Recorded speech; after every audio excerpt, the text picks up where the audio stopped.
Firstly, thank you very much for your time, Academy Manager here at Gillingham Football Club. Bryan, it's Youth Development Week. Seems an apt time for this to happen for us, with youth team players having made their debuts recently and scoring their first goals. I mean, putting aside the professional bit, from your perspective, you must be very proud of that. It was a fantastic evening, primarily for the players and their families and their support staff, but also for all our staff as well, who've just worked so hard over the years. But obviously from a personal view, the evening couldn't have gone any better. It was absolutely brilliant to see them do what we know they can do. And sometimes when players get opportunity, they don't always show that straight away, or sometimes not at all. But I thought all six that were on the pitch that have come through, and obviously we had Sangale on the bench as well, I thought all six of them were absolutely fantastic. You mentioned there's a lot of people that work in the academy. It's like a big jigsaw puzzle, really, isn't it? Lots of pieces that make it up.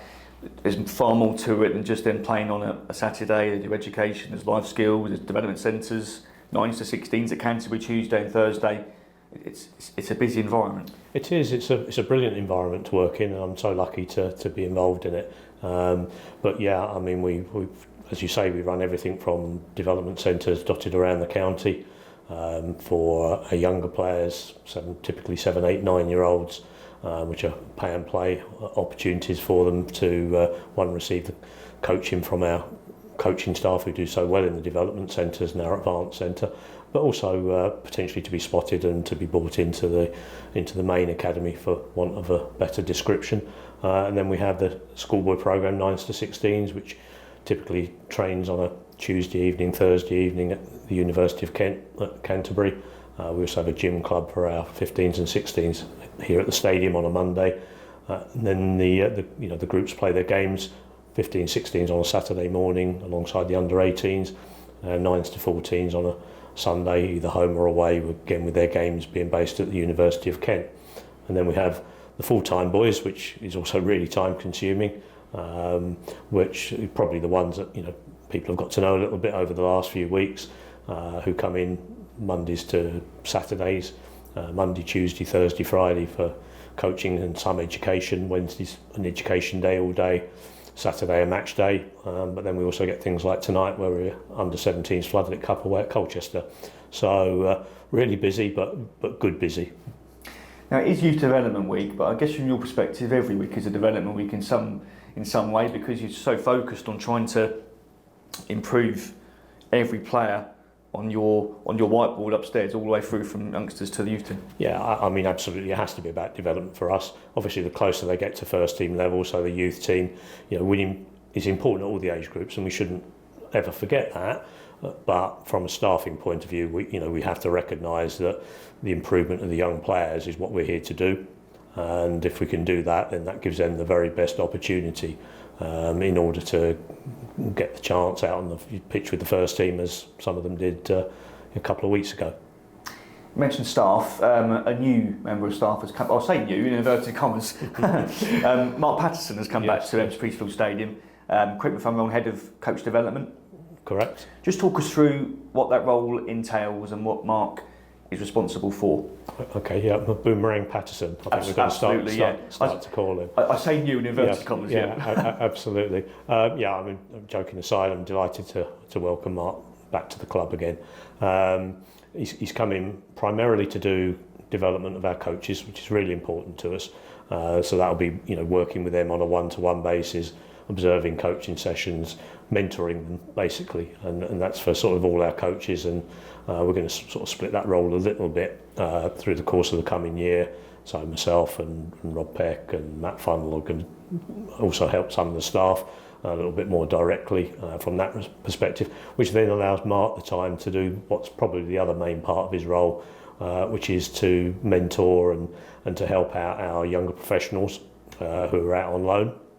So we have half a dozen out on loan at the moment, and he looks after making sure that they know where they need to be on a particular day. So obviously clubs, semi-professional clubs generally train a couple of times a week. So whether they're training with them, whether they're training with the first team group here, we then sort of go out and watch them play for their own clubs, and we sort of split that a bit between, you know, a few of us, and, you know, we'll get out and watch them as often as we can, but, you know, with 5 of them, and that'll probably grow a little bit over the course of the next few months. It's impossible to be everywhere all of the time, but, you know, Mark's obviously really experienced, has been, you know, a member of first team staff, coach for as long as you can remember, and you know, he's absolutely a godsend for us in that role. You mentioned Sam Gale. Of course, this time last year, again, correct me if I'm wrong, he was with Chelmsford on loan. He came back and got into the first team, has been there since. So those out on loan, or even if they're not out on loan, I've seen the players here last Tuesday against Fulham. You can see there's a pathway from the youth team to the first team, and psychologically that must be quite important. Yeah, I mean, I think it's fantastic, you know, the opportunity that the players are being given here. I think it's a bit of an old cliche in my world, which, you know, is when talent meets opportunities, then wow, you've got a chance. And I think the opportunity that, you know, the Gareth and the management team here are, you know, of giving the young players. I like to think that they've paid that back, the young players, but, you know, they have to be given the opportunity in the first place. Well, actually, let me rephrase that. They have to earn the opportunity in the first place. And I think, you know, some of them did that during pre-season, some of them have done that during training. But yeah, you know, they need to have that opportunity for them to progress. Just finally, I believe the EFL annual report has come your way in a very, very recent past. Just talk us through what that is, and perhaps are there marks given, are they graded? Just talk us through that process. Yeah, I mean, it's a reflection of our academy year, and all clubs get them from both the EFL and the Premier League for their respective clubs. And it does that. Basically, it summarises what's gone on during the last 12 months, and there are some financial figures in there in terms of what we spend. There are some details of the players that have been in the schoolboy programme and have got apprenticeships. There's details of players that have made their debut here, players that have been transferred, who've come through the academy. But probably the most important part of it is the details of what's called productivity, which is basically those games that are played by players that have been produced by the academy in either the EFL or the Premier League, whether they be playing for us or whether they be playing for clubs that they've subsequently ended up as. And I think that's split over a 12-year period, and there are 4 blocks of 3 years, so 12 to 9, 9 to 6, 6 to 3, and 1 to 3. And the last 2 periods, and they're measured against all the other EFL clubs, so 72 clubs, 92 league clubs, including the Premier League, and then the 40-odd clubs who are in Category 3, which is the categorisation that we're in.